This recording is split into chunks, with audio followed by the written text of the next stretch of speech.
Potem je Gospod določil še drugih 72 in jih poslal pred seboj po 2 in 2 v vsako mesto in kraj, kamor je sam nameraval iti. Rekel jim je: Žetev je obilna, delavcev pa malo. Prosite torej Gospoda žetve, naj pošlje delavce na svojo žetev. Pojdite, pošiljam vas kakor jagnjeta med volkove. Ne nosite s seboj ne denarnice, ne torbe, ne sandal in spotoma nikogar ne pozdravljajte.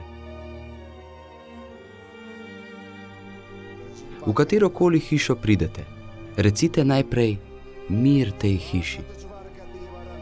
In če bo v njej sin miru, bo na njem počival vaš mir. Če pa ne, se mir povrne k vam. V tisti hiši ostanite, ter jejte in pijte, kar vam dajo, kajti delavec je vreden svojega plačila. Ne hodite iz hiše v hišo.